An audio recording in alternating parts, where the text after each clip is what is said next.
Welcome to another episode of the Tobago House of Assembly's Post-Executive Council Media Briefing. This week, the Secretary of Food Security, Natural Resources, the Environment and the Sustainable Development, Nathisha Charles Panton, and the Assistant Secretary of that said division, Nigel Tate, addressed the media. What I'm here today for is to deal with the gas rebate program for the fisher folks of Tobago. The division recent review of the National Incentive Program recognized the needs of the fishing community in Tobago has been denied.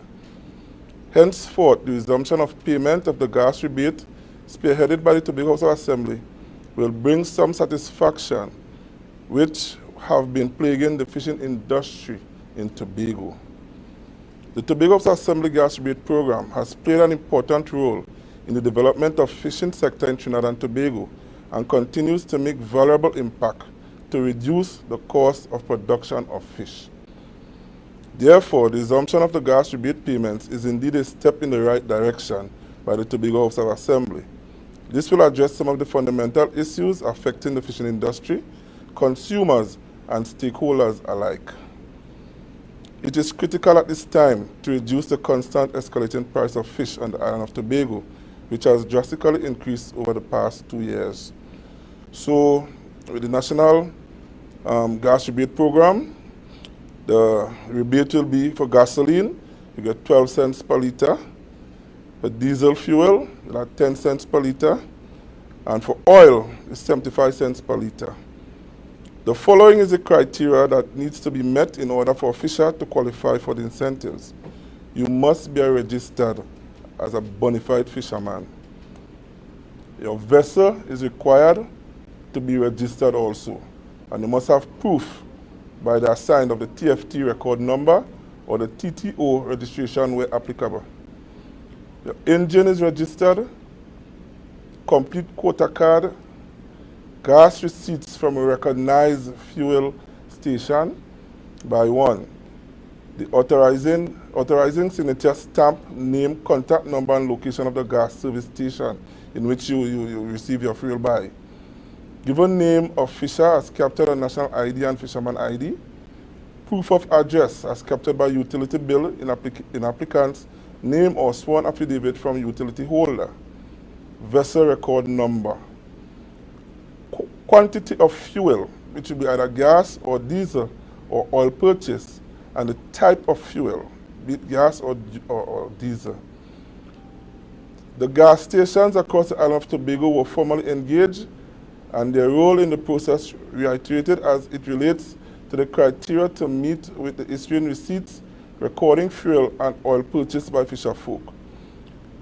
These gas stations are Canaan Gas Station, Canby Gas Station, Plymouth Gas Station, Orange Hill Gas Station and Quick Shop, Taxi Co-op Gas Station in Scarborough, Roxborough Gas Station and Quick Shop, Romeo's Limited Gas Station in Roxborough, Romeo's Brothers Limited Gas Station in Charlottesville. Those were the gas stations that were engaged. For further information or clarification, please contact the Department of Fisheries at 639 4TD54 or 639 4446. In keeping with the new mandate and vision of this new administration to make Tobago the greatest little island on the planet, we have been progressively treating with the issues of wage disparities and productivity. The workers employed under the Tobago Reforestation and Watershed Rehabilitation Program will receive a new daily rate as follows. Rehabilitation assistance, they were getting $86.25 per day.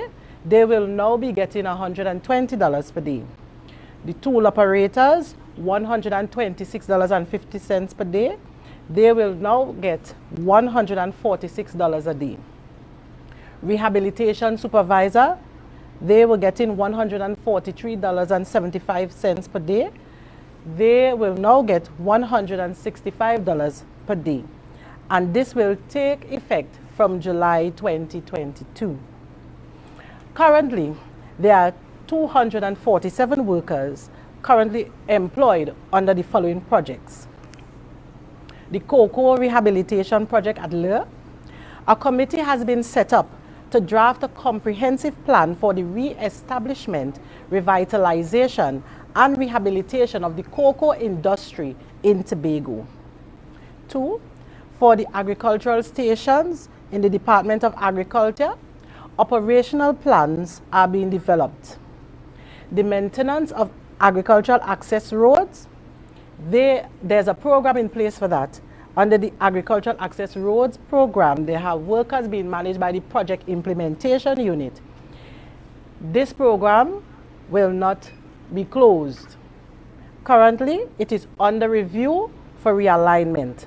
Note carefully that 146 workers are currently under this program, and some have been employed since 2005. All agriculture access roads workers and workers under the wetlands program, their terms and conditions will be established and wage disparities will be addressed by September 2022 and will be on par with the collective agreement. 4. The Mistletoe Control Program and the Cocoa Rehabilitation Project.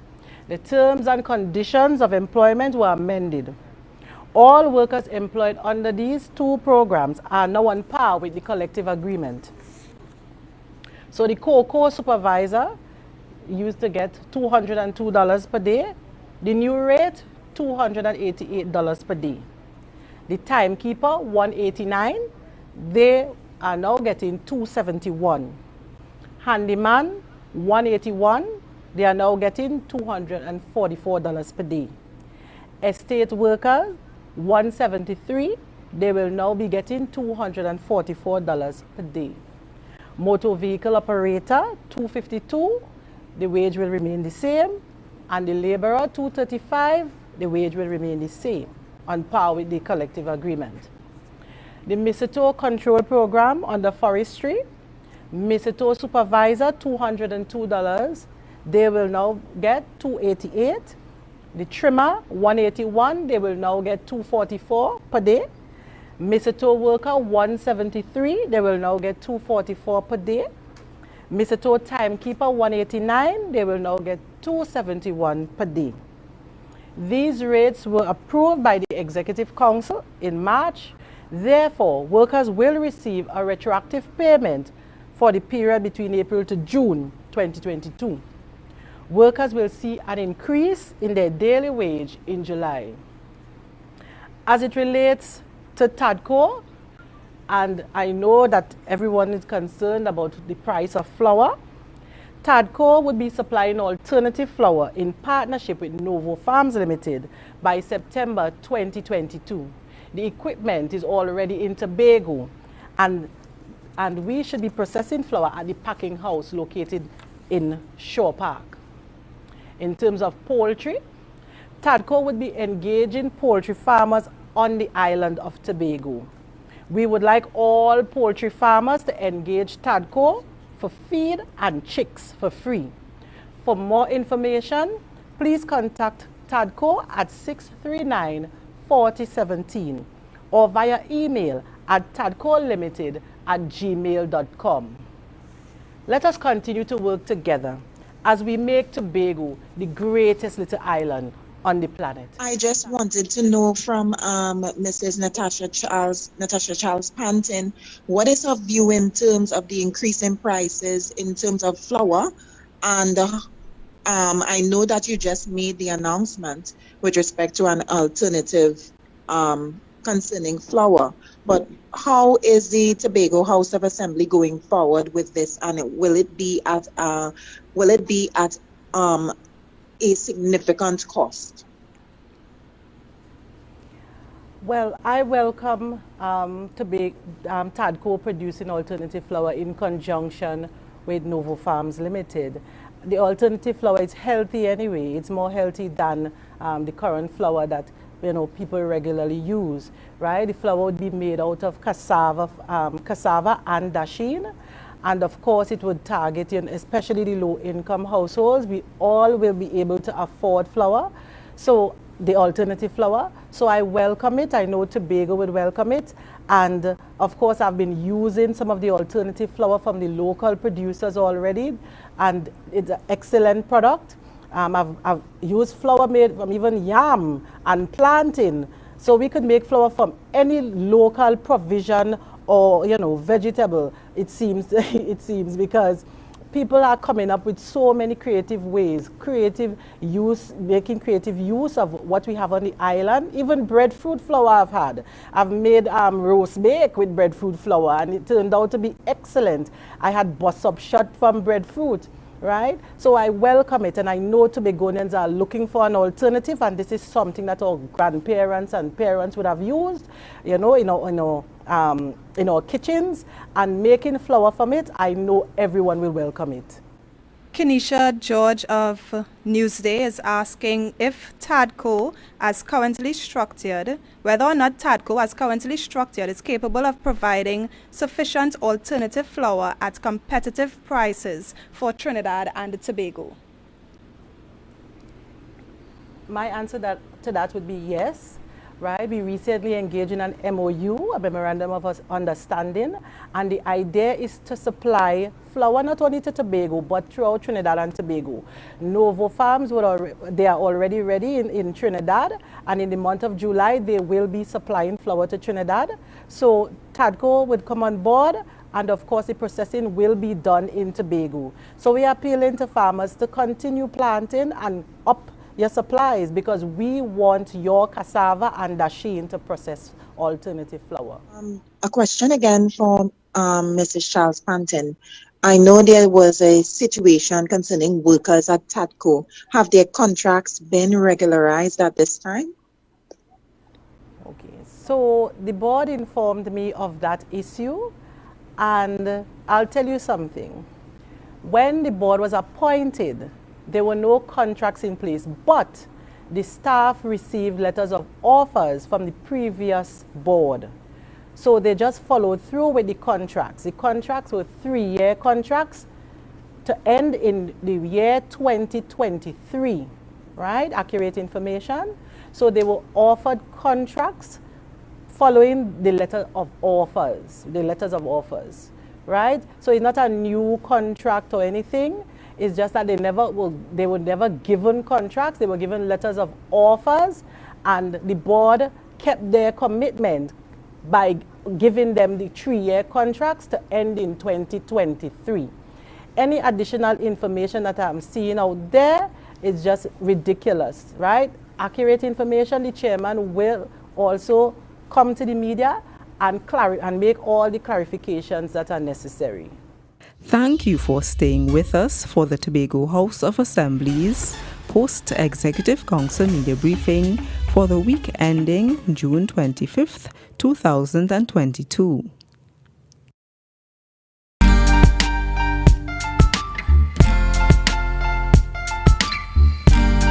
Put a smile on your face when you're moving from place to place. Good morning, good morning, morning. Good morning, morning.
Good morning, viewers. Yes, viewers, it's 7 a.m. and this voice is quite accurate.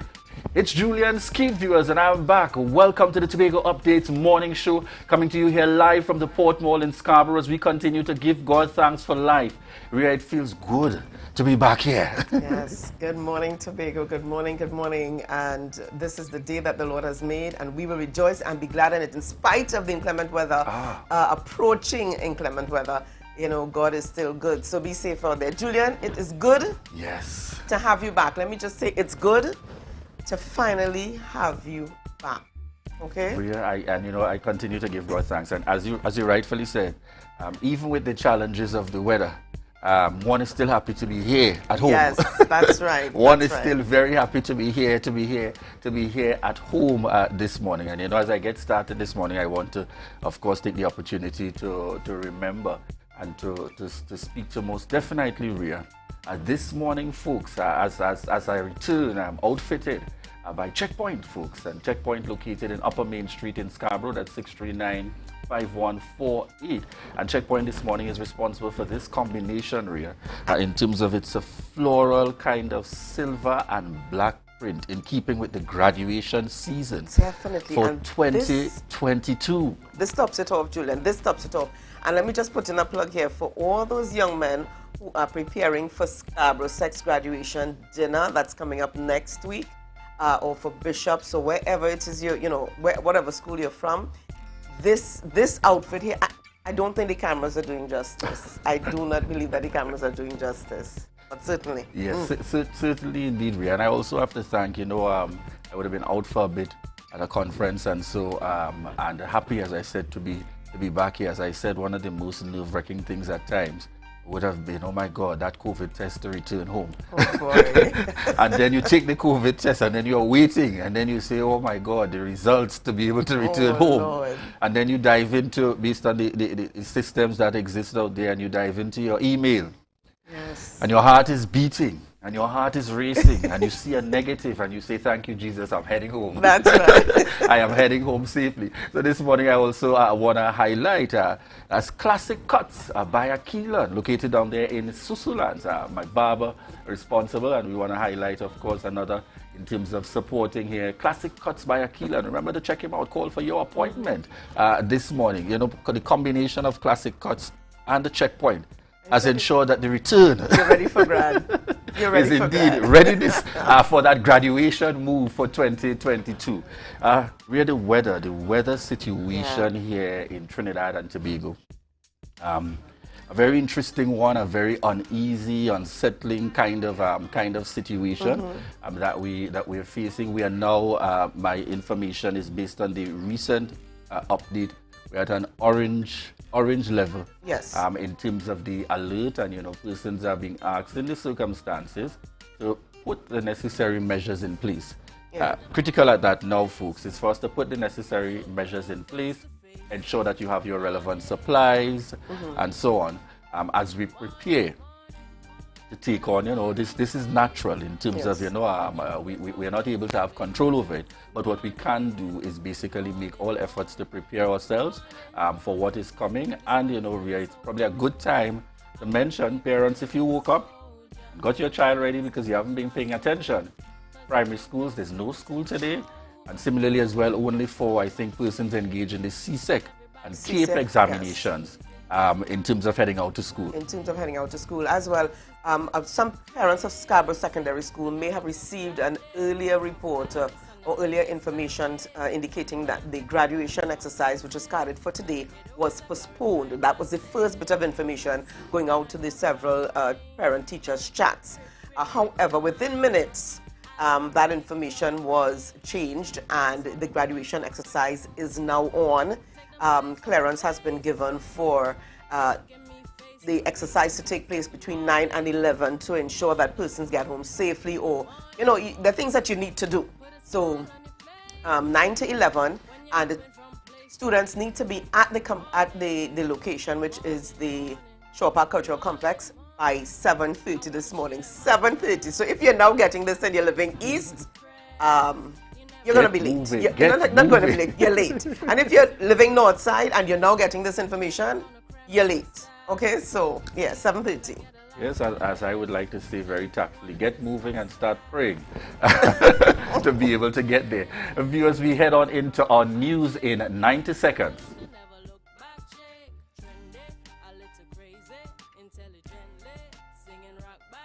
Tuesday, 28 June 2022. A tropical storm warning is in effect for Trinidad and Tobago, Grenada and its dependencies. According to the Trinidad and Tobago Meteorological Office, a weather system with tropical storm force winds is expected to affect the islands from 6 p.m. today into Wednesday. Wind speeds are measuring 65 kilometers per hour currently and are increasing. The weather system is expected to dump approximately 3 inches of rainfall in Tobago. The public is being warned to take the necessary precautions to protect their homes and livelihoods. Meanwhile, 33 shelters around Tobago were activated in anticipation of the tropical cyclone. The Tobago Emergency Management Agency yesterday convened a high-level meeting to coordinate Tobago's disaster response. The storm can damage homes and property. Chief Secretary Fali Augustine chaired the meeting and said a contingency fund is in place to respond to damages. All schools are closed today, but students writing Cape will be allowed to sit their exams as scheduled. Several flights between Trinidad and Tobago were cancelled. Also, there are adjustments to the ferry schedule. The budget debate in the House will go on as planned, but that too can change if the situation develops. The public is being advised to call 211 in the event of any emergency or seeking any information. Now on to some news from Trinidad. The Privy Council dismissed the state's case in the Piarco International Airport corruption matter. It means that contractors Ishwar Galbaransing and Steve Ferguson walk free of corruption charges. The Privy Council decision ends a 22-year-old criminal case against a former government minister and a group of businessmen arising out of the construction of the Piarco International Airport Terminal building. The ruling stated that the decision of the late Chief Magistrate Sherman McNichols to commit the accused to stand trial was tainted by apparent political bias. And that was in news in 90 seconds, and it's back to you, Ria and Julian. Thank you very much there, Candice. And as expected, folks, the core of the news in 90 seconds, really zoning in and focusing on the fact that we are currently, in line with, it's expected to hit Ria, that's, I think, in the latter part of this evening over the next few days. And again, I don't want persons to go into what is that state of panic and a rush, and you want to clear every last thing off of the shelves and so, but be mindful of the fact that everyone wants to be able to get a little something to be able to stock up and so on. So let's not put things in a situation where, as we saw unfortunately in times past, that one individual who has a lot of resources, basically pull all supplies for a month and going. And the average person, the average Joe, you're going to multiple spaces and you can't find. You're unable to find something. So it's also important to note to persons that at this time, Caribbean Airlines flights have been affected. The ferry has been affected, as we mentioned. The school system, in terms of no school today. Health centers as well. Health centers through the TRHA. So we really want to urge you, any of your commitments, appointments, travel, etc. It is, it is wise to call ahead or check out via social media or website for the specific updates before rushing off accordingly, because there have been a number of changes due to what is expected to be in terms of the challenges coming by way of our current, dealing with the storm watch at orange level alert. So we want to just remind persons of that. Very critical and very important in the process. But we are here at Tobago Updates, and we will continue to bring you all the updates and information in terms of what's happening. Because I think for persons who haven't noticed where Candice is located, she's up at TEMA. She's up at TEMA, the Tobago Emergency Management Agency, and therefore we're looking forward to some further discussions and updates with the officials up there, just to give us an idea as to what's happening, where are we at. As well, Julian, during the day and into the later hours of this afternoon, Tobago Updates will be bringing coverage to the public, to our viewing public, with regards to what's happening on the ground. So you can afford to tune into Tobago Updates for more information. Yes, indeed, folks. So viewers, we want to thank you once again for the continued love and support. And yes, folks, I'm seeing the energy online as well as via WhatsApp. Yes, it feels good to be joined back with Rhea here to have some fun in the studio and not leaving all the fun up to Rhea only. So indeed, I'm happy, and thank you very much, folks, for the warm welcome back to each and every one of you, and even the messages that I would have received. Hope you're doing well and so on. At this time, we want to thank you so much, folks, in terms of that continued love and support for the Tobago Updates morning show. Well, I do believe, Julian, that we have one birthday. We've got one birthday today, and it's a very good friend. Yes, a very good friend of ours. We lime ever so often. We get out there and, we chill. Yes, indeed. And let's see that birthday photo coming up this morning. This looks like his younger days.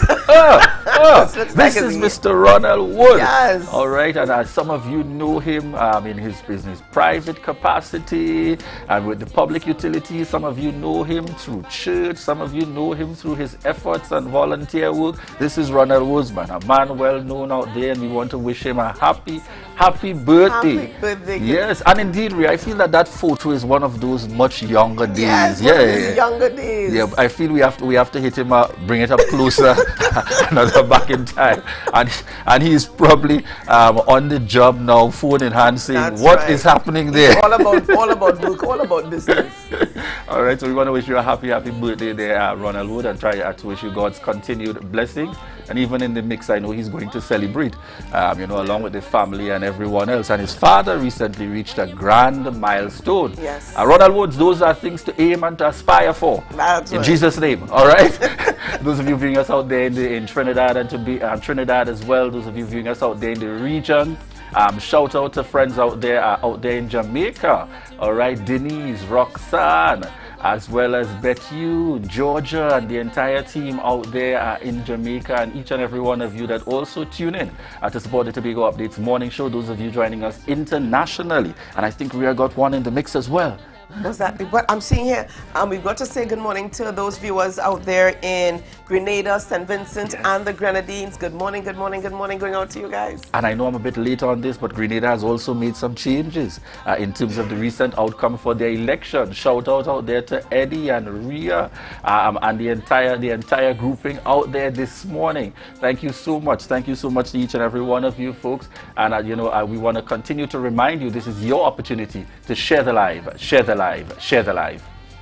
When you're moving from place to place. Good morning, good morning, morning, good morning, good morning, good morning, morning, good morning, good morning, good morning, morning. For plans for your garden or even a thoughtful gift for a friend, we at Eden Nurseries are waiting to welcome you with our affordable prices and variety of indoor and outdoor plants, flowers, palms, soil blends, pots, landscaping services, maintenance, irrigation services, and water features. Visit our garden shop and nursery Monday to Friday 8 a.m. to 4 p.m. and Saturdays 8 a.m. to 1 p.m. located at the back of Orange Hill Gas Station, Shore Park, Tobago. Or call us 639-0776 and let us help you bring your garden to life. The Street 919 FM and the Tobago Updates presents the Tobago Updates morning show live simulcast on the Street 919 FM. Start your day with all the information you want and need with the simulcast of the Tobago Updates morning show live Mondays to Fridays from 7 a.m. on the Street 919 FM, the official station that defends the nation. MI4 Security Services Company is the most advanced security service in Tobago. Ask about our cash and transit service. It's safe, risk-free, reliable, and timely. We provide safe banking delivery for all business types and sizes with highly trained staff, 24/7 monitoring, coordinated emergency response, and a well-maintained fleet of armored vehicles. Contact us at 660-7723 or visit our website at www.mi4securitytt.com to sign up today. Pre-qualification notice. Deadline 30th June 2022. The Tobago Regional Health Authority (TRHA) is updating its current list of pre-qualified contractors, suppliers, consultancy firms and sole traders to ensure compliance with the mandate of the procurement regulations of Trinidad and Tobago. All interested contractors and suppliers desirous of entering into business arrangements with the TRHA are invited to engage in the pre-qualification of suppliers registration process. For more information, visit the following link: trha.page.link/tenders. Saturday, July 2nd, come and experience Sun Up, the sexiest event in the East. Deltec Compound, Main Road, Argyle. Time 11 a.m. to 6 p.m. Your DJs: Mighty Crush, 3D, King Regal, Showtime, and MC Snoopy. Ticket outlets: Barcode, Lust, or contact 359-5040 or 724-7656. Sun Up, the sexiest event in the East. Saturday, July 2nd. You won't want to leave until the sun goes down.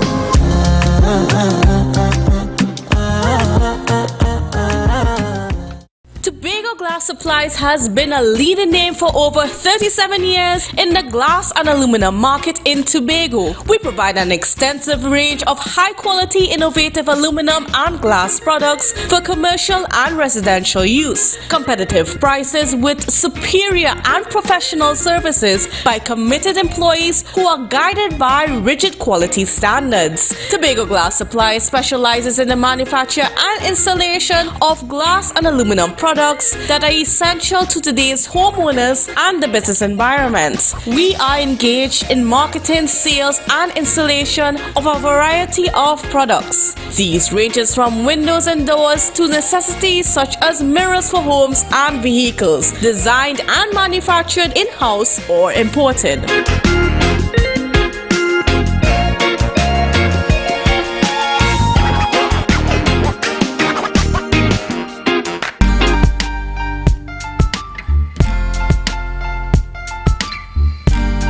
Put a smile on your face when you're moving from place to place. Good morning, good morning, morning, good morning.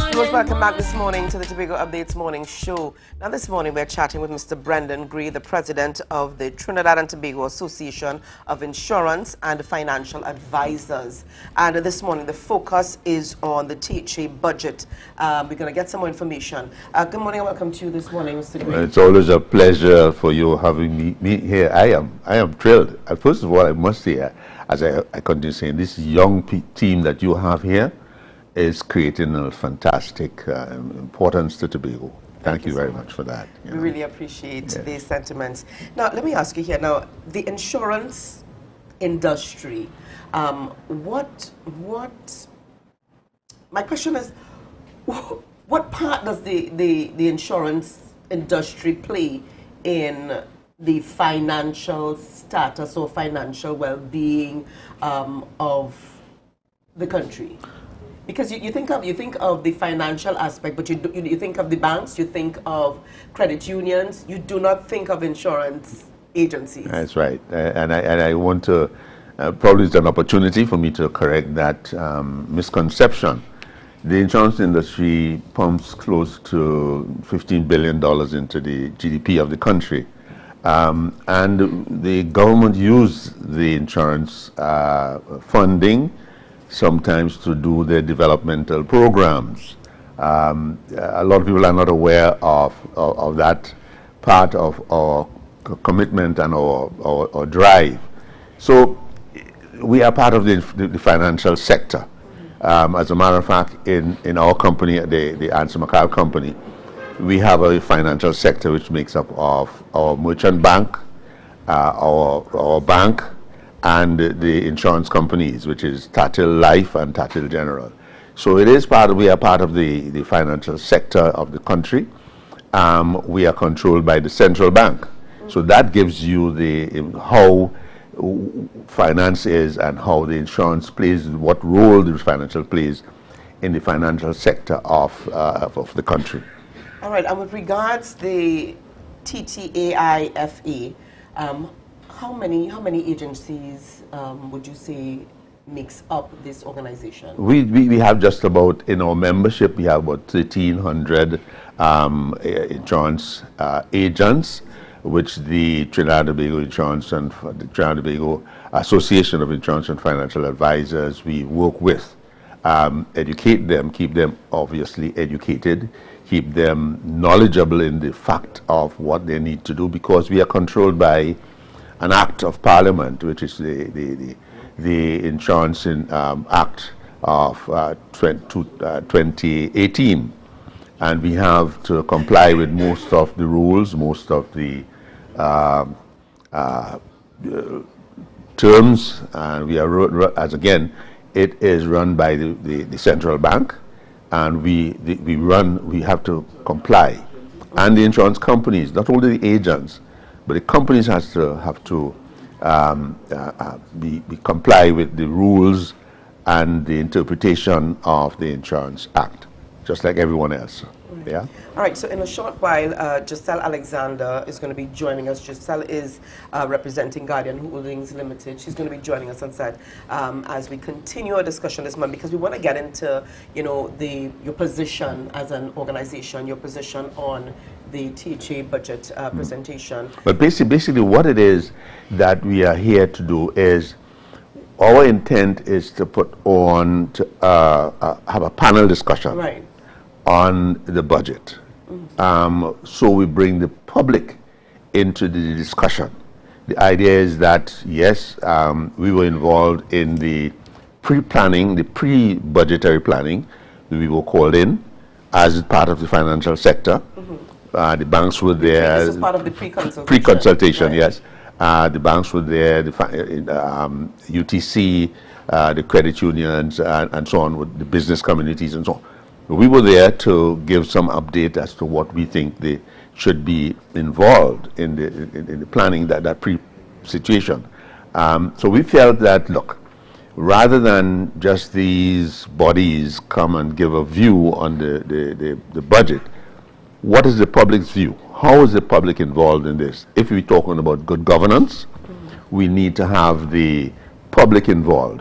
So we are putting on a panel discussion at Ravenel's on Friday at 10 o'clock. We are inviting the public, we are inviting the media, we are inviting all financial sector, all financial institutions and companies, the business community, to come in and have their voices heard in terms of the budget, what their views are, give their views, even if it's not involved in this year's budgetary allocations. It's something that is going to be taken up because we have a well thought out, a well informed panel that is going to be making presentation. All right. Well, let's just take a quick break here, and the viewers, we encourage you at this time to share the live, share the live, share the live. We know the voice. Lot of mercy. Kabesi come feed up it and a rock it and a kick it. We know the name. Why? Kabesi. What we did not know is son of the soil. Artist Kabesi has been battling stage 4 lung cancer. Assemblyman Nigel Tate, Signal Hill Patients Hill, in collaboration with Toya K Entertainment, presents Hope, a benefit concert in aid of Kabesi. Saturday, July 2nd, Signal Hill Comprehensive is the venue. Come and show your support for Kabesi with his friend King David, Mr. Royal, Ziggy Rankin, Prophet Benjamin, 9 Miles International, Isaiah, and many more. Your contribution is 100 TT. Come and support Kabesi. Well, it's all about Kabesi. Staying Alive, the benefit concert, Saturday, 9th July at O2 Park, Shagaramas. The Giants of Trinidad and Tobago on one stage. Come and celebrate with us as we celebrate life and give thanks for the music. And we go down like licky-ticky, licky-ticky, licky-ticky, licky-ticky, licky-ticky. We have a style like licky ticky, licky ticky, licky ticky. Guess the band. You want to know where we coming from? Say you want come look for me, yeah. If you're willing to have some fun, I could keep you company. Staying Alive, the benefit concert. There is nowhere else in the world you're going to see all of these giants on one stage. Guess the band. Michelle Montano, Freetown Collective, Three Canal, Orange Sky, plus many more artists to be announced. Tickets available online at islandetickets.com. All Haagen-Dazs outlets nationwide. And Ojo World, Saturday, 9th July at O2 Park, Shagaramas. Conquering all the obstacles. Staying Alive, the benefit concert. There's a taste in the air everywhere. Feel the vibe cause it's something to share. Smooth, rich and creamy, you'll find it right here. Makes you smile, relax a while, it's fun and good cheer. Ooh, enjoy every scoop. Ooh, every taste will get you hooked. We have flavors that you love, a combination special. Come along, enjoy our treats. This is Uncle Pete's.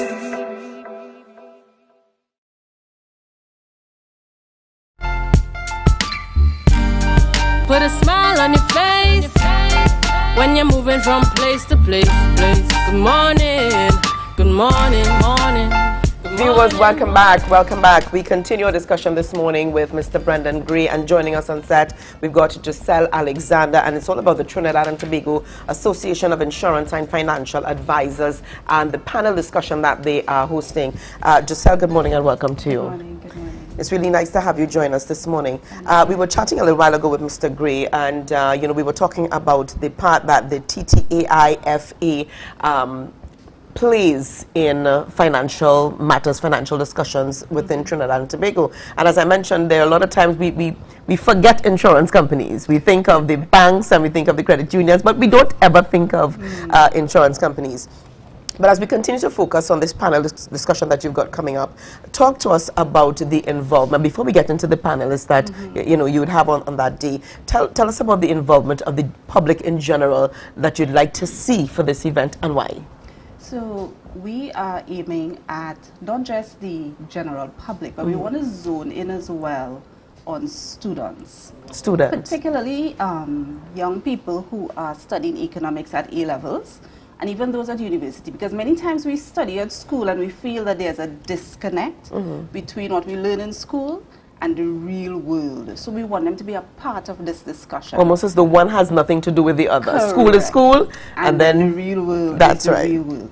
But the budget affects all of us. All of us are affected, and many times we say young people not interested, they're not getting involved. We want them to be here, to be a part of the discussion, to share their ideas, and to learn in the process. Okay. So just to follow up on that, yes, the intent that Giselle has brought to the fore, I want to thank her for this idea, is that we can ask the Division of Education, since we are going to be on Facebook and on YouTube, whether we can have the schools, the business studies students get involved in some part of the discussion where, because it's free, just go on Facebook, we'll give the link, or it's there, and we'll be able to, they'll be able to participate and understand a bit, as Gisela said, because they always get left out of these events and not understanding the real world, and students, they only see they could get. Definitely. Definitely. So tell us about the panelists. Who are some of the panelists selected for this discussion? Either one of you. It seems as though Giselle doesn't want to say it. I think she says that she's done her part. We're having Dr. Vanus James, economist, well-known world economist. We're having first Chief Secretary, Mr. Hochoy Charles. We are having Ms. Diane Haddad, President of the Tobago Chamber. We are having Mr. Chris James, President of the Hotel and Tourism Association. And we invited the Chief Sec, but he is unavoidable or would be out of the country, of the island. So he has asked Mr. Richards, Anselm Richards, to be representing the division of the economy and trade and finance. Yes. So that is the panelists, and the intent is to have them make presentations, a 10-minute presentation each, and then we allow the public, the media, to ask questions of the panelists in terms of that. And we run in for 2 hours from 10 to 12. All right. Now, I know that you mentioned earlier, Mr. Gray, that, you know, the insurance industry was also invited as part of the pre-consultation for the budget. Is this the first time that this organization is being consulted or, you know, being made mention of as any budget has been prepared before? This is the first time we are involved. Why? We just reconstitute the chapter here in Tobago in January this year, and we asked for a meeting with the chief sec, and he did say to come and see him, and we went to see him and made the presentation that we think we need to be involved in the pre-budget exercise, and he acceded to that. And this is the first time that we're going to have this kind of panel discussion on the budget, and we intend to have this every year. As a matter of fact, I want to give kudos to some of the persons who have sponsored the event. Yes. First of all, I want to thank Mr. Sylvan Rollocks and his family for allowing us the use of the conference room facilities free of charge. I want to thank them very sincerely for that, seeing that this is something that is required in Tobago.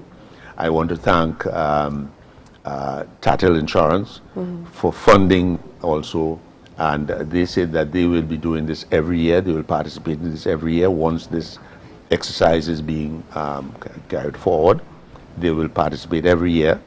And I want to thank Parks International Construction Company, who also say that they will be funding this exercise annually once it is going forward.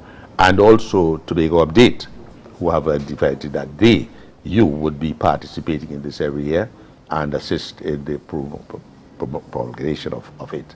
Thank you very, very much, and thank each one of you for your support. Thank you so much. Just remind us again of the time, the date and time. The date is Friday 1st. It starts at 10 o'clock on the dot, because we are on Facebook, we're on YouTube, and I think we're bringing it live so through your station. So I think it's a wonderful exercise, and we're inviting everyone to come by and have your voice heard in terms of what you think, what you don't think, the objectors and the negatives, and everyone come and have a voice. Thank you. Thank you so much, Mr. Gray. Just before we go, this is your time to call out those young persons, those 4th, 5th, and 6th formers, and those, you know, who are just getting ready to go off to university. So we want to encourage all of you, especially you business students, come out, be a part of it. Let your voice be heard. Don't let it always be said, the young people don't know. This is your perfect opportunity to share and to learn. We look forward to seeing you there. All right. Thank you so much, Mr. Brendan Gray and Mrs. Giselle Alexander. Well, viewers, we're going to call it a wrap for there, but we head over now into our good stuff. And in the good stuff today, we say congratulations going out to Miss Rochelle Frank. Rochelle will be representing the Tobago Drama Guild at the finals of the Miss Lauren Rivet 2022 competition. After competing in the preliminary round of the Prime Minister's Best Village Trophy competition, which was held earlier this month, Rochelle got the nod from the distinguished panel of judges to advance to the finals. She will be the lone representative from Tobago. Congratulations going out to Rochelle. That's our daughter of the soil. All right, so viewers, lots more coming up on the Tobago Updates morning show. So share the live, share the live, share the live. Never look back, chick. Trendy, a little crazy, intelligently, singing rock back, chick. No sticks, no stone.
Hello, Crime Stoppers? This is Crime Stoppers. Please share only your crime information. I want to report a crime, but I need to make sure it will not be traced back to me. Caller, I assure you, there's no record of this call other than the information you give us and the tip number I assign you for you to call back and check on your reward. This system has worked in 26 countries for more than 40 years. Help stop crime. Call Crime Stoppers at 800-TIPS today. Calls are safe and 100% anonymous.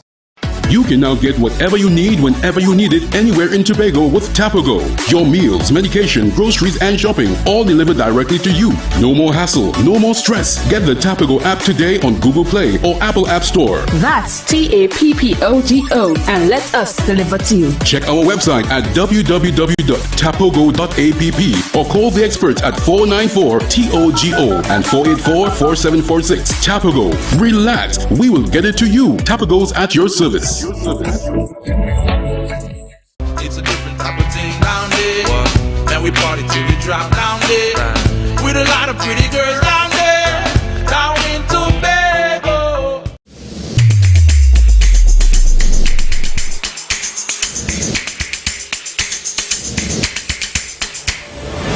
Good morning, good morning, put a smile on your Advertise. Saturday, July 2nd, come and experience Sun Up, the sexiest event in the East. Deltec Compound, Main Road, Argyle.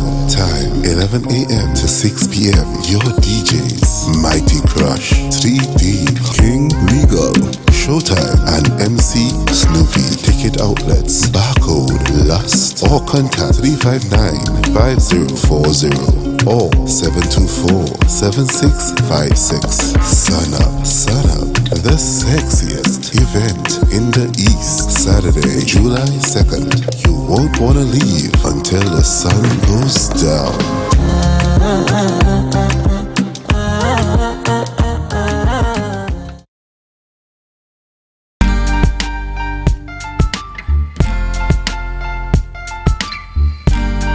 Put a smile on your face when you're moving from place to place. Good morning, good morning, good morning, Good morning, viewers, and welcome back to the Tobago Updates morning show. It's 7:40 a.m. this morning, and we're happy to be here with you. In this segment, folks, we are chatting with Marina Dumas and Mervyn O'Neill, and member and the chairman, respectively, of the Norman McNeil Family Foundation. Good morning and welcome. All right, so as we hear this morning, we're beginning the conversation. We're speaking to the Norman McNeil Family Foundation. And we want to get started by just giving us a little background into the significance and who is Norman McNeil. Very good. Thank you so much. And good morning, Tobago. Good morning across the region and wherever this program reaches.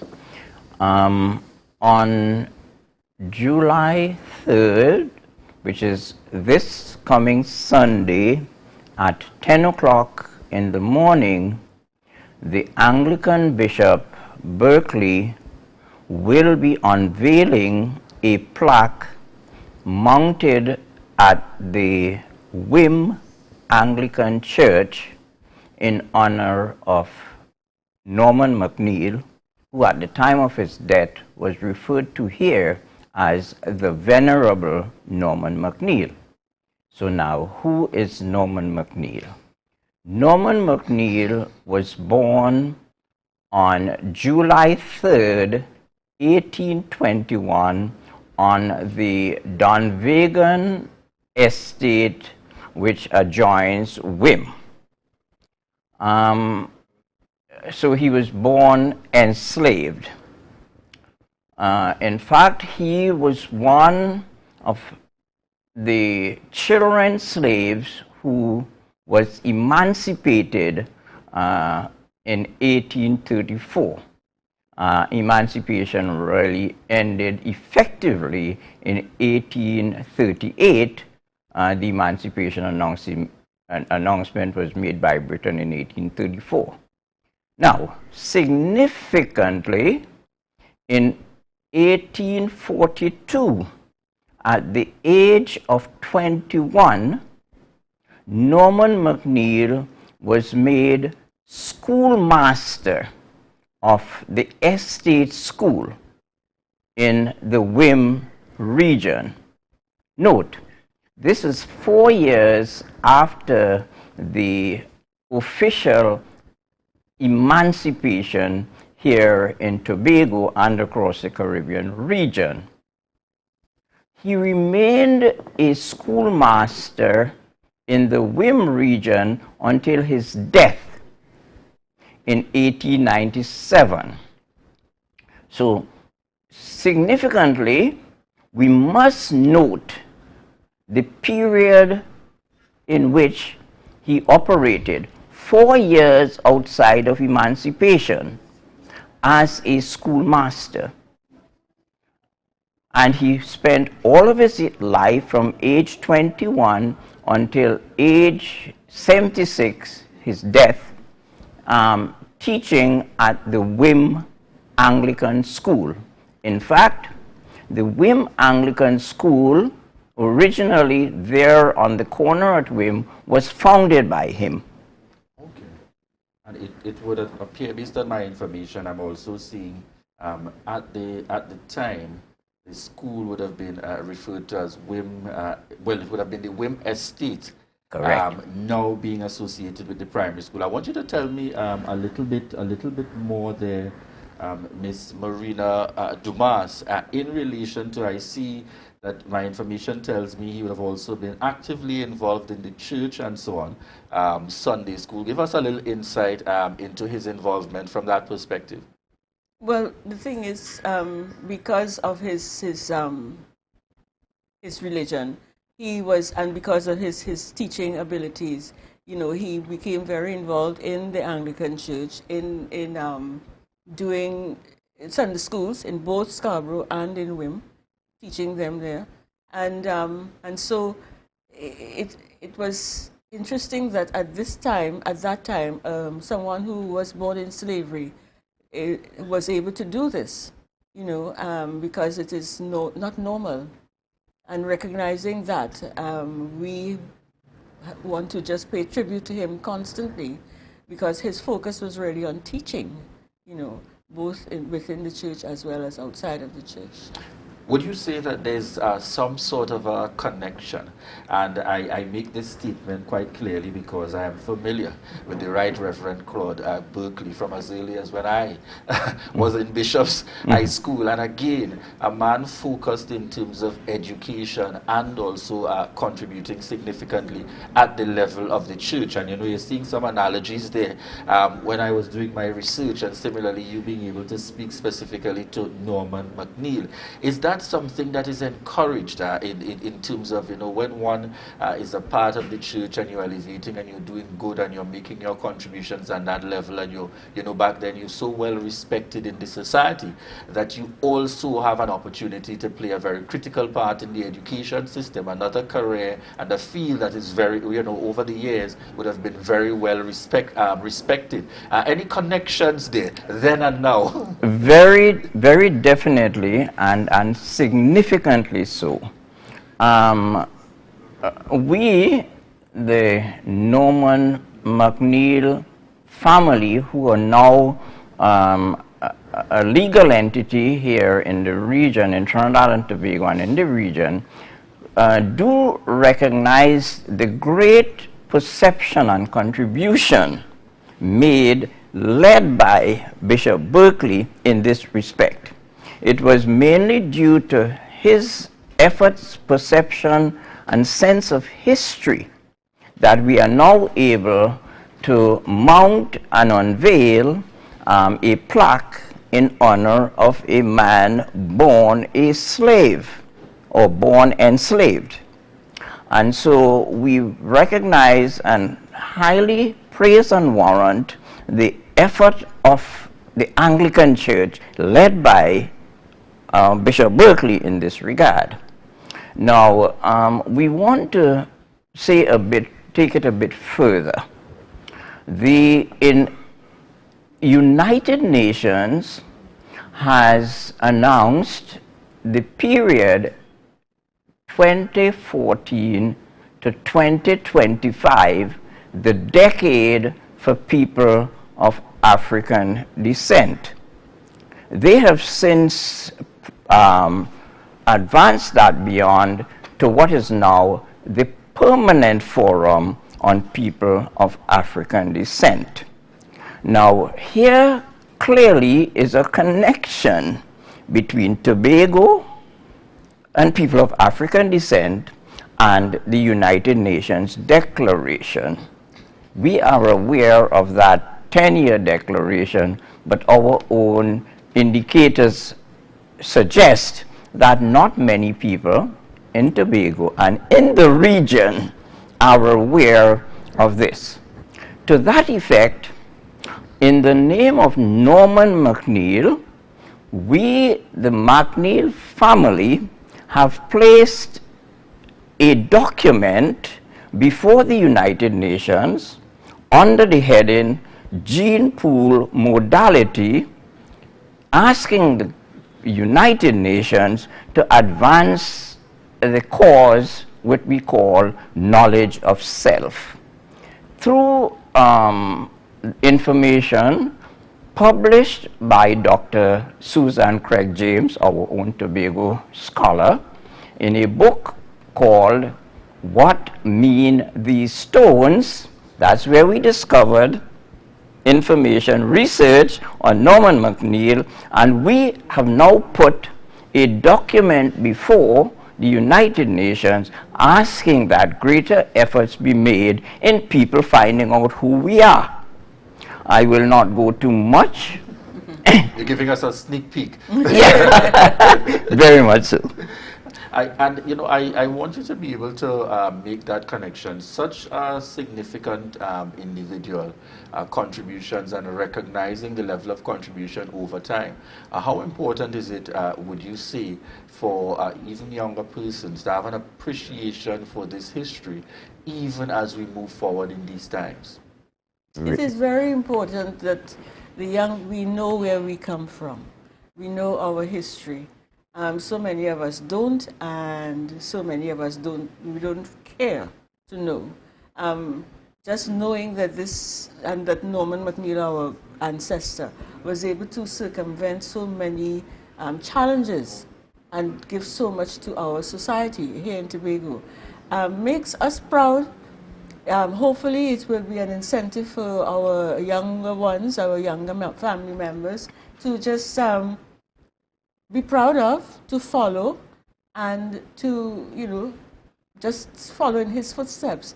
And it is important that we, as black people, that we know where we came from, that we have been sort of, what should I say, downtrodden, if you want to use a word, so many times all over the years by different people.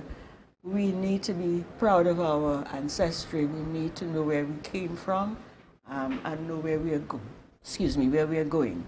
So you'd say safely as a family, you've taken it on in the first instance as a family first kind of initiative, yes, while being able to share this history beyond just the family connected with Norman McNeil. Yes, driven by this gentleman. Yes. Yeah. Let me say here that we, the Norman McNeil Family Foundation, are involved here consciously modeling for other families.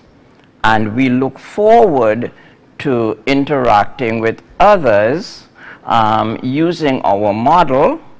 Now, in that regard, we recognize that here is a man born enslaved at the age of 21, and for the rest of his life, recognizing the value of education, we have dedicated ourselves in his honor to education.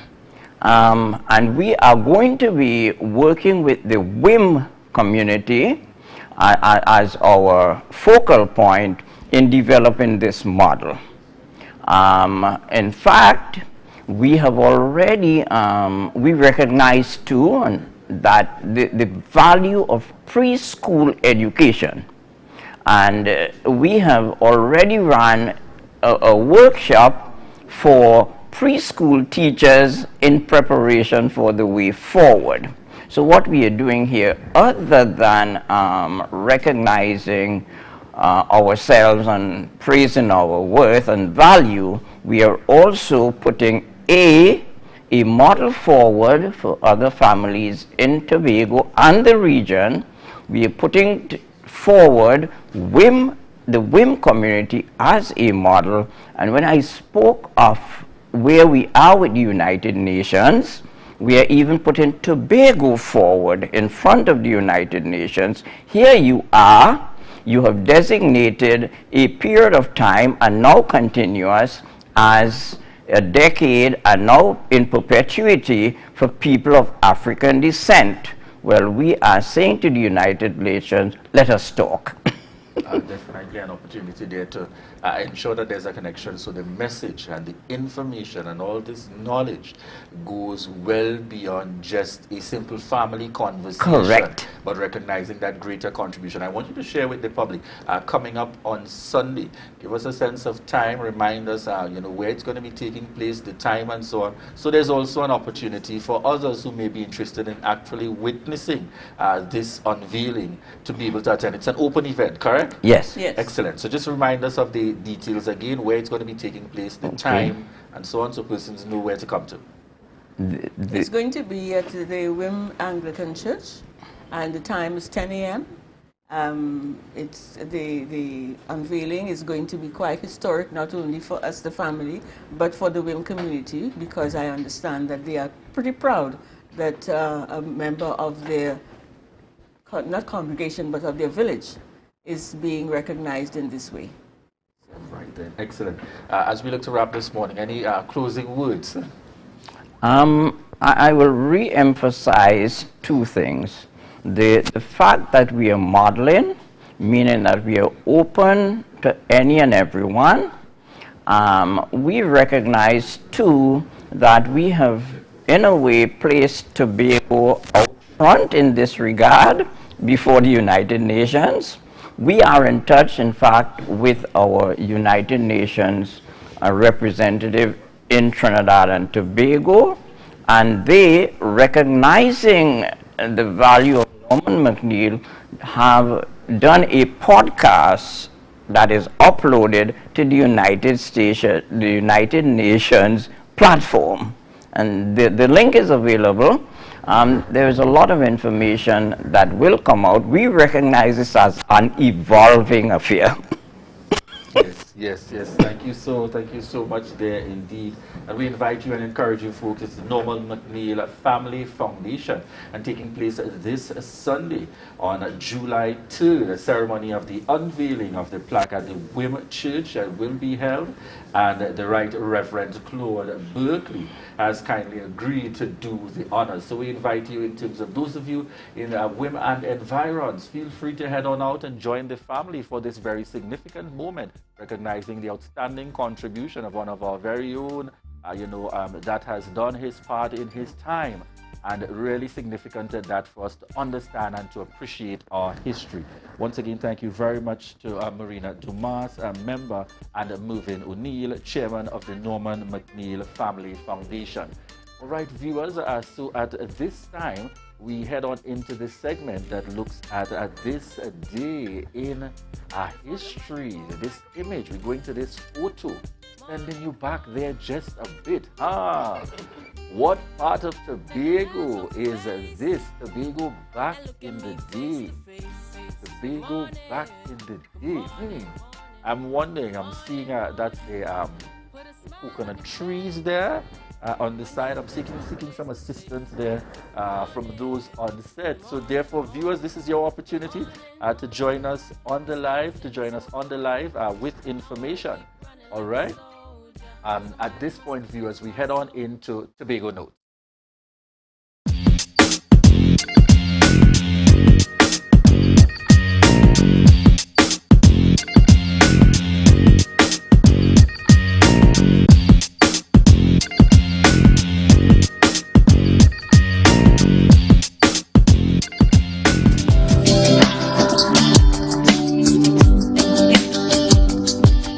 Today's occasion also reminds me of the inspiring words of the late Dr. Eric Williams. Remember, therefore, each and every one of you, that you carry the future of the Trinidad and Tobago in your school bags. The hope of this nation lies on you. May this achievement encourage you to work even harder as we continue to support you. And I believe you will be the pillars of the nation through your future endeavors. From start, she has always been, a bright student. She's always been willing to learn. She did have some setbacks, standard 5 into Form 1. However, I must say that I am proud of that, she regain, catch back herself and is focused. Education to me is very important, especially as a young child, because you have people who doesn't or not able to get education in certain countries around the world, and for me, I'm very grateful to have one. This morning, our adventure is in the field of education, and we're here to support our young charges, and as a demonstration of goodwill, the People's Republic of China is bestowing upon these young people a starting scholarship. And when we say starting scholarship, it's because in this initiative, there is a commitment that once you students continue to excel, that the People's Republic of China, through its embassy, will want to continue supporting your academic endeavors. I feel very proud and happy about myself. I hope my mommy feels she is happy that I get this scholarship. She happy that I get this scholarship, and I am too. I am very proud and happy. I'm proud to be here today to witness this. He makes me proud today. He's a very caring child, very loving, positive attitude. I felt very shocked, because I didn't have no sort of mindset on it. I just come home yesterday and he told me, well, did they tell you anything? And then he explained to me where it is. We intend to, especially for this new term, because she's going into Form 4, so it will assist her with buying, purchasing her school supplies, her books and that kind of thing. So it is in fact coming in very handy. That was a production of the Department of Information, Office of the Chief Secretary, Tobago House of Assembly.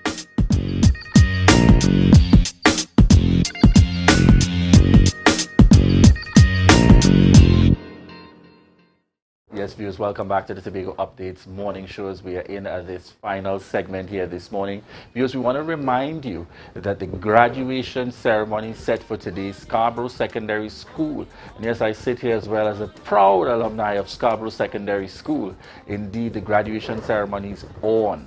Just a reminder again, I know initially, due to what was expected, there would have been indications that it had to be adjusted and so, but no, this is a confirmation as informed by Scarborough Secondary School that the graduation ceremony is on, and it's carded to run from 9 a.m. this morning. So all individuals that would have been scheduled to, in fact, if you're now getting this message, you've got to rush out.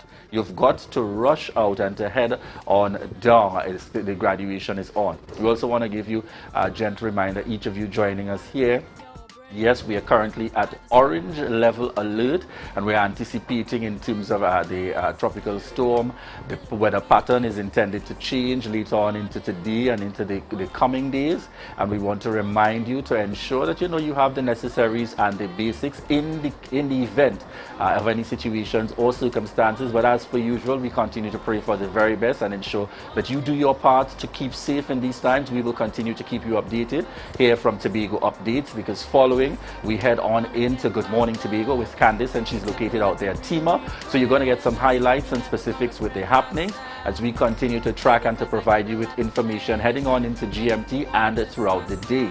This morning I also want to head on to the live very quickly and to thank each and every one of you so much for the love and support. It feels great to be back in studio, and I want to give shout outs. I'm seeing on the live with us some of my colleagues out there from Jamaica as well, tuned in. Roxanne Linton, morning to you. Roxanne, Georgia, Bethune, Denise, the entire team out there, thank you so much for the Jamaican Jamaican hospitality out there for that period of time. And also we sing on the live here with us this morning are Carleen, Shamfa, Cece, Alicia, Layla, Vanna. I'm seeing Kino, Pearl Marie Beard, Grace Stanley, Monica Kajo, Selma Lashley, Kuki Melville, Sharon Mills, Teresa out there, Lisel James, and to each and every one of you, we want to thank you so much for the continued love and support for the Tobago Updates morning show. Folks, those of you joining us via Gaia, those of you joining us via M&E TV, Smash Radio 91.9 FM, and those of you online with us via YouTube, TobagoUpdates.com, and those of you on Facebook, we want to thank you so much for joining us here at the Tobago Updates morning show. In the morning, folks, we continue with Youth Wednesday, and I want to continue to commend and to encourage. Let's encourage our young people as they go forth. Our youth hosts and all of those making a difference here are continuing to push, as they tell you very clearly. Tobago Updates morning show, the only space and place where there's a dedicated period for our young persons as they continue to do their part in the mix and us making that contribution. Folks, we prepare to head on in to GMT with Candice. Thank you very much for this morning. And as Ria would say, remember we're still in those pandemic times, so wear your mask. Ensure that you sanitize, wash those hands with soap and water, and remember to maintain your social distance, especially at this time where we may be in the groceries, ensuring that we gather the necessary items in preparation or in anticipation of what's going to be coming up. But we pray for the very best, and we look forward to seeing you tomorrow as well, and for updates throughout the day. Take care, folks. Bye bye for now. Yeah. Hey. Tobago updates. Na na na na na. Good morning, Tobago. Na na na na na. Wake up with Candace and Denicia. Let's go, go. It's a brand new morning. Rise up to a brand new dawning. As the passion start to rise, the energy fill the skies. I say thanks a favor to wake up and hear my neighbor. 60,000 people strong, and the vibes is never wrong. We are beauty, we are power. We are people in the sun. We are beaches, we are rivers. We are melanated ones. We special and there is no denying. Tobago is number one. I am you and you are me. Together we stronger. Good morning, Tobago. Good morning, Tobago. Welcome to Good Morning Tobago on Tobago Updates, your source for current affairs in Tobago, Trinidad, and the region, with the perfect conversations to complement your morning routine. I am Candice Jackson. Let's get started with the news in 90 seconds. A tropical storm warning is in effect for Trinidad and Tobago, Grenada, and its dependencies. According to the Trinidad and Tobago Meteorological Office, a weather system with tropical storm force winds is expected to affect the islands from 6 p.m. today into Wednesday. Wind speeds are measuring 65 kilometers per hour currently and are increasing. The weather system is expected to dump approximately 3 inches of rainfall in Tobago. The public is being warned to take the necessary precautions to protect their homes and livelihoods. Meanwhile, 33 shelters around Tobago are being activated in anticipation of the tropical cyclone. The Tobago Emergency Management Agency yesterday convened a high-level meeting to coordinate Tobago's disaster response. The storm can damage homes and property. Chief Secretary Fali Augustin chaired the meeting and said a contingency fund is in place to respond to damages. All schools are closed today, but students right in Cape will be allowed to sit their exams as scheduled. Several flights between Trinidad and Tobago were cancelled. Adjustments are being made to the ferry schedule on the Sea Bridge. The budget debate in the House will go on as planned, but that too can change as the situation develops.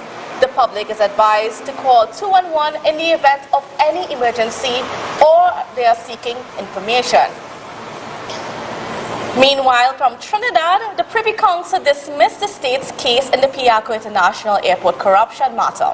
It means that contractors Ishwa Galbaran Singh and Steve Ferguson walked free of corruption charges. The Privy Council's decision ends a 22-year-old criminal case against a former government minister and a group of businessmen arising out of the construction of the Piarco Airport Terminal building.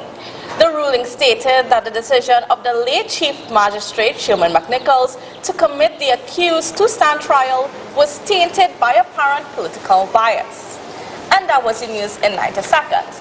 And of course, our focus this morning is on the coming of the tropical storm.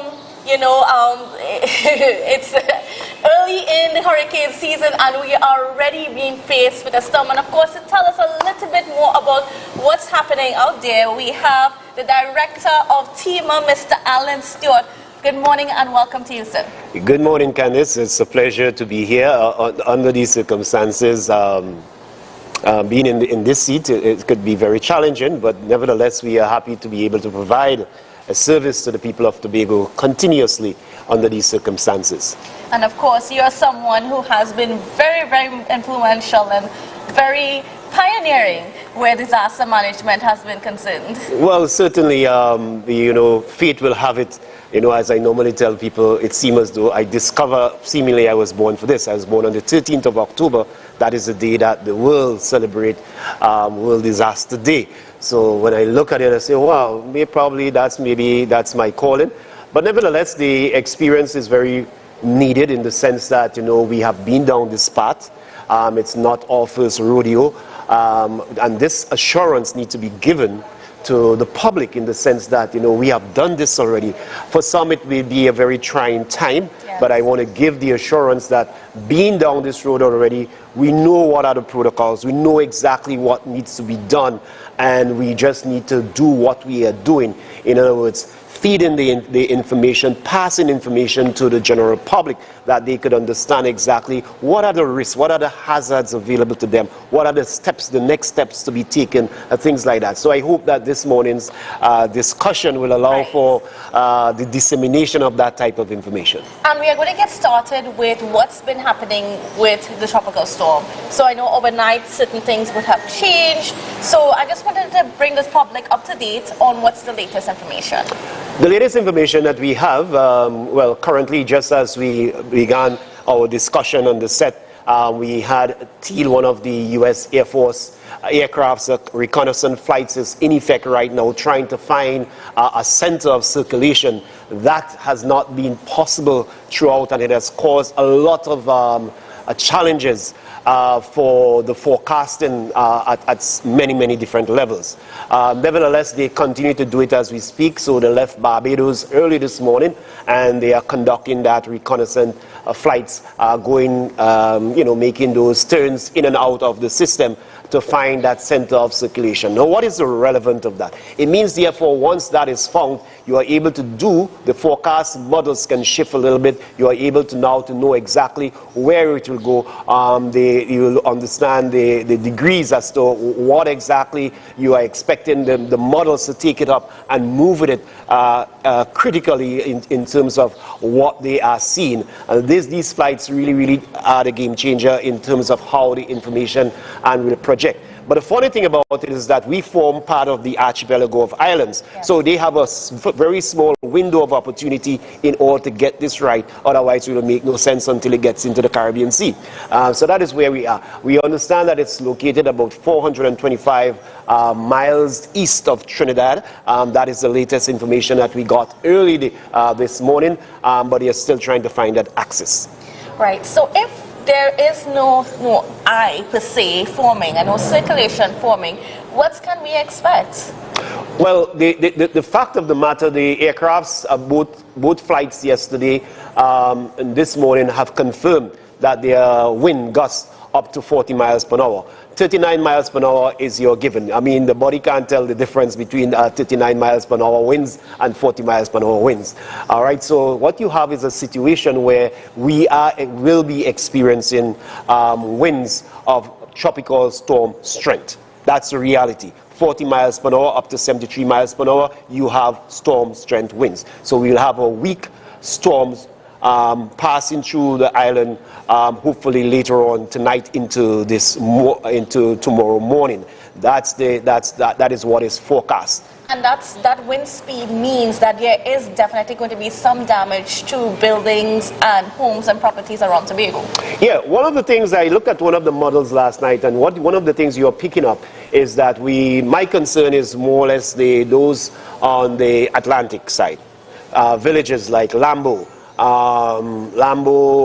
Scarborough, all the way up Hope, Mount St. George, going up on the eastern end. These are the areas that will seemingly be most vulnerable in terms of two things that are happening. One of the things you have to look at is the strength of the hazard, but what is more importantly is the exposure. The exposure has to do with our spatial layout of the island. So we know these villages are coastline villages. They are exposed to the sea line environment, and therefore there's a strong possibility that there are buildings that will become susceptible to these winds, in the sense that their galvanized base on their erosion will be lifted, and therefore we plan for those events. So what should people be doing right now if they live in any one of those areas on the Atlantic side? What are the things that they should be focusing on in their preparations for the storm? Yeah, a colleague of mine from the Amateur Radio Society normally say, Mr. Stewart, it only takes about 2 kilograms of nails or screws to take care of your roof. So go to the hardware, get that, look at the perimeter of the roofing and make sure it's secured in some way or the other. That is what I will advise at this stage. Also, you have a situation where, overhanging trees, the utilities, I have observed, up till last year, the utilities have been taking care of their overhanging trees, but how much can you do? There will be still, as a result of the amount of rainfall that is anticipated, the low Nile areas, there will be flooding. We would have discussed this. I know the Riverine Committee have been trying their best to make sure that there are no debris that will come and clog the arteries or the rivers and bring down debris that may cause damages or may cause induced flooding, so to speak. We're talking about Scarborough. Residents even try to, see if they can clear their own drains themselves. That's right. You make sure that you look around your surroundings at this time. Anything that you deem that can become airborne is worthwhile removing. You may have plants. Sometimes the way they grow, their center of gravity can be shifted. You may like the aesthetics, how it looks, but it will topple. So the very shape of these plants, that they bottom small and they spread on the top. So you secure your plants. You will want them after the passage of the storm. But as I said, these winds are the type of winds that we have grown accustomed to. Last year, October, we saw some of those winds coming in and we saw the damages. So we can expect damages of a certain class of house stock to be damaged throughout this event. Also, utility lines can be lost. We know definitely that as a result of that, if you have down lines, then there is no electricity, so it can affect the water supply. It could affect the power that you may want to operate with, so there will be there could be anticipated loss of electricity. So what do? You make sure that your devices, smartphone, keep it smart, make sure that you're in the know. You make sure that you have the team of public channel on Zello. A lot of people, there are real-time information that is being passed there. You can notice I always have a clutch to me because there are real information being passed there from experts in the fields who are actually in the area, what is going on with the reconnaissance flight. All that information is passed, so you can keep abreast. Information is what makes the difference where all of this is concerned. 1, education, and 2, information, current information, knowing exactly what is going on. And what should people do about their animals? Because a lot of times we sometimes forget about our animals and then they are lost in situations like this. This is one of the events that the tolerance with the animals can be expected. They can tolerate this level. As I say, we are dealing with a tropical storm and people need to understand that. You are talking about winds up to 40 miles per hour. That's it. If the forecast suggests something differently later, then we communications again, information, we will pass the information to the public, keep the public abreast. So you no need to stress over it, just do the necessaries. I know there were discussion at the executive level meeting that we held yesterday with the heads of the various agencies. They too are doing their preparation. There are changes in the ferries, as you said it. So remember these things. These things can affect your life. I know salaries, they're making every effort to make sure that salaries are available and things like that, so that people don't, there's no need to make the mad rush. No need at all to make a mad rush. This thing will be passed in a few hours. By Wednesday morning into the evening, we will know where we are, and therefore we can hold it down. We can get through this together. If you think that your dwellings is not secure enough, call up a friend. It's time to go that by your family or something like that. Later on today, we will give you a list of those shelters that will be open, and therefore you will be able to know what shelters are available.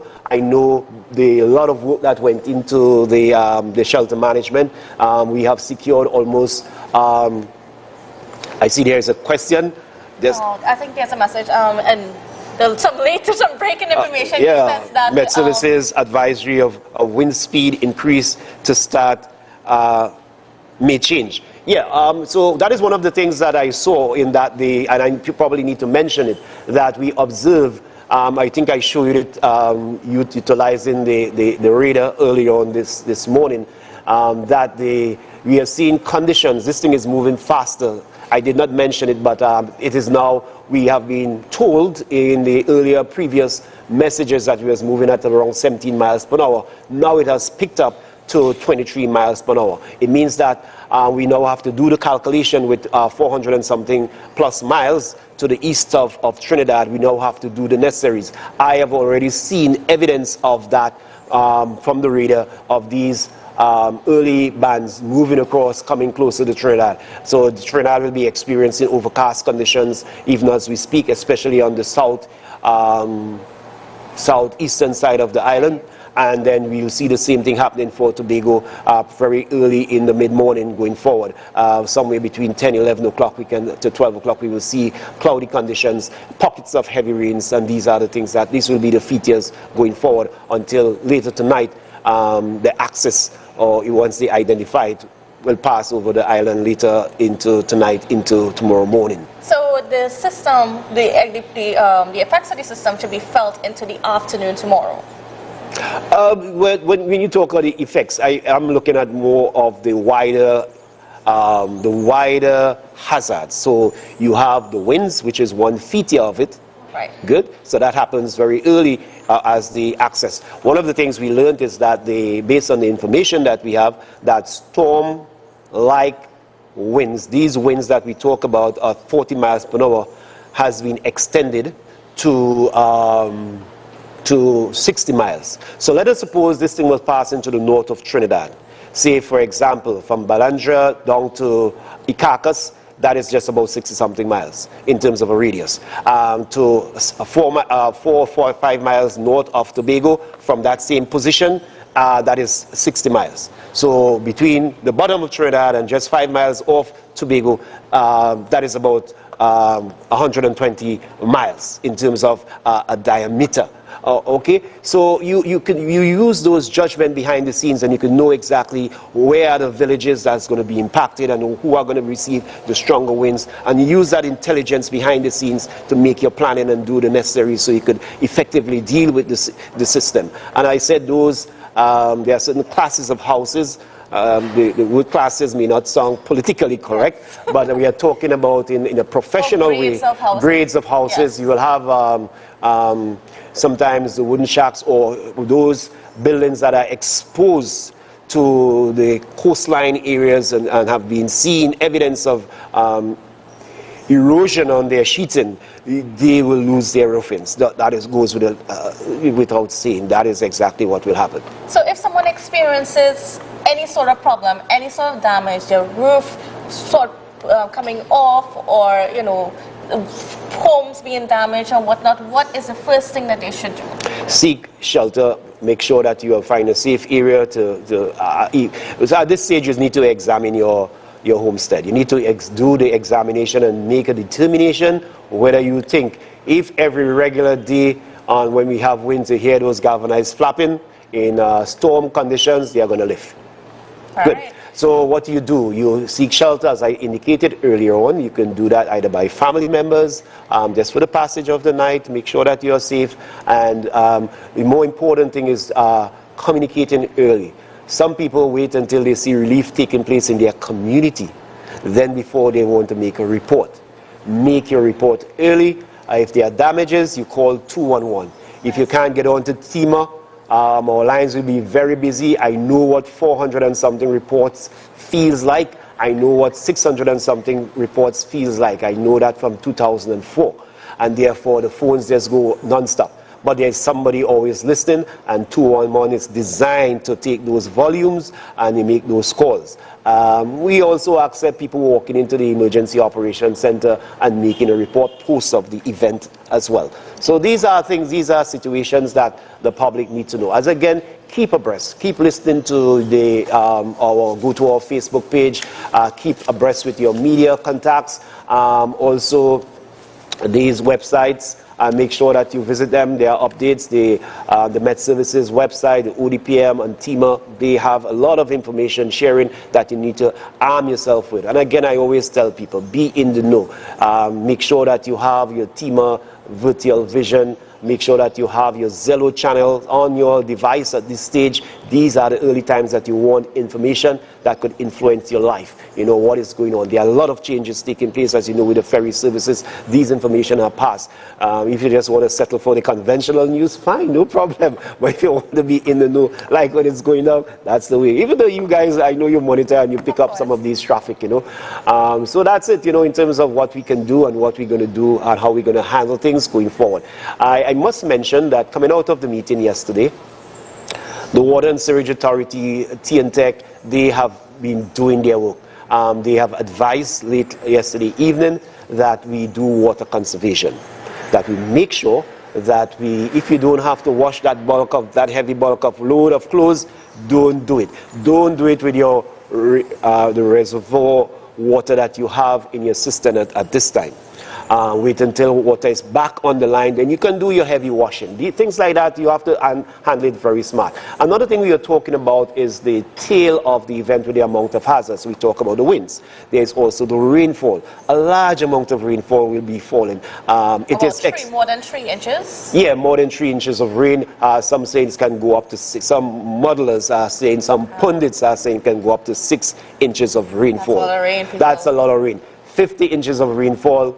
2004. You see what happens. Yes. And therefore, with that amount of rain, even some of the institutions, if you know that your institution is on low ground, you move your fleet to higher ground. And we have seen some of the agencies looking to take those initiatives, which are good. And it's all depend on the information that you have available to you.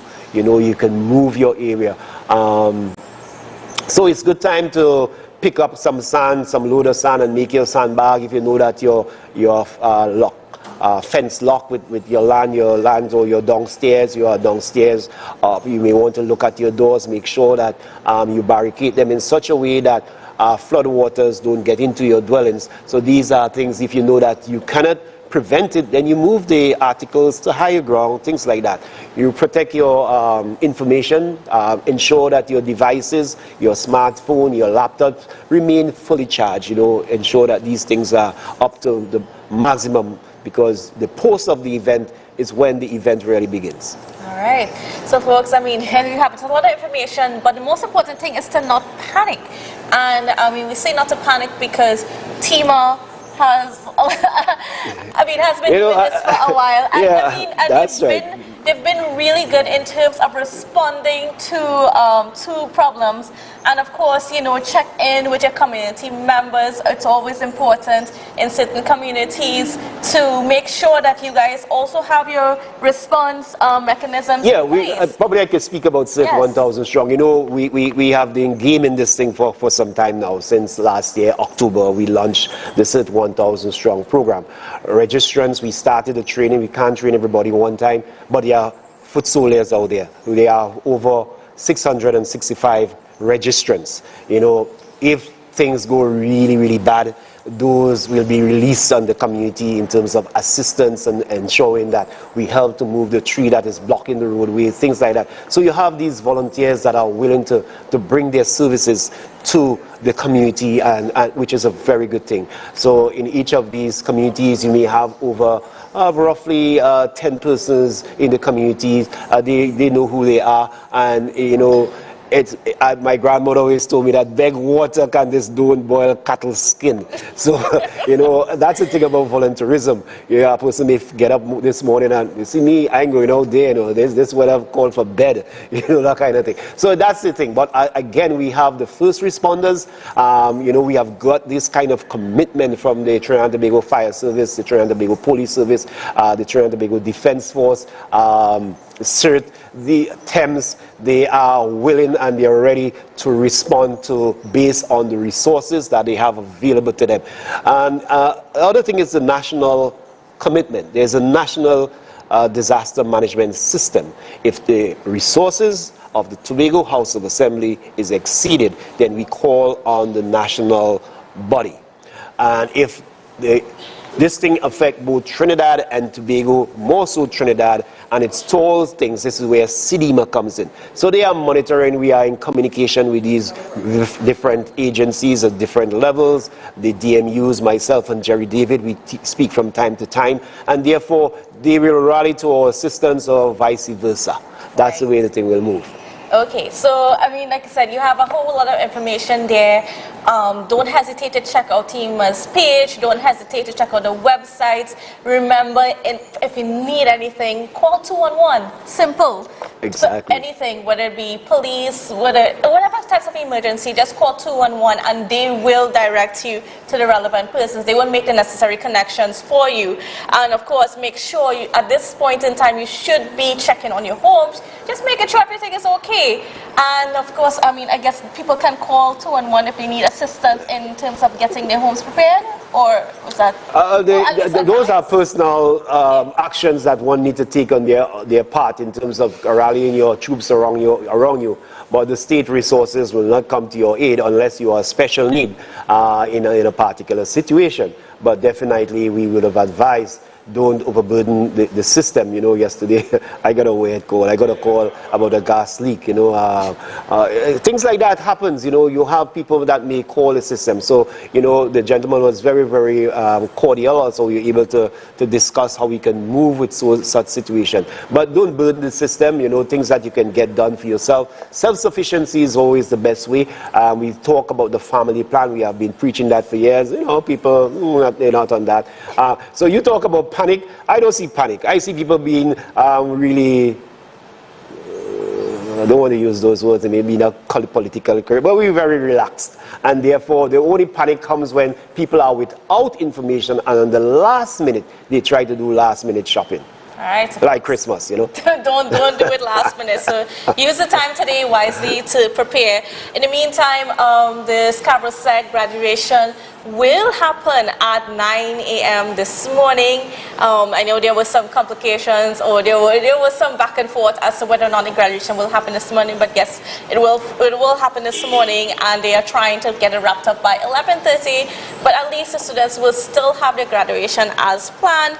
And if you're wondering what's been happening with the ferry schedule, well, the Galleon's Passage sailing for 3 p.m. this afternoon has been cancelled. So is the Cabo Stars sailing for tonight. The Buku Reef has been rescheduled for 4 p.m. That's from departing from Scarborough. And all other sailings are cancelled.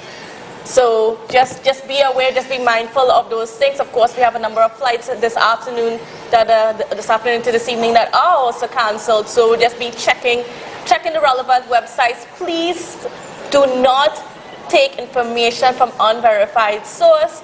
Stick with the media houses. Stick with TEMA, the ministry's pages. And don't worry, Tobago Updates will be bringing you all those updates. We'll be bringing you updates on the hour from 7 p.m. tonight. So from 7 p.m. every hour on the hour, we'll be here bringing you live, up-to-date coverage of what's been happening. Of course, we'll be checking in with Tima ever so often throughout the night. So please stay tuned to us for the best coverage in Tobago.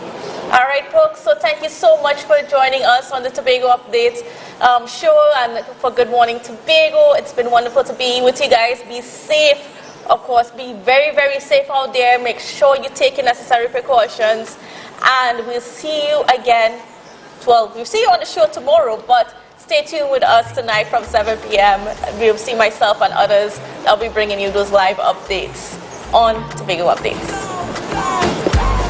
It's a brand new morning, rise up to a brand new dawning. As the passion start to rise, the energy fill the skies.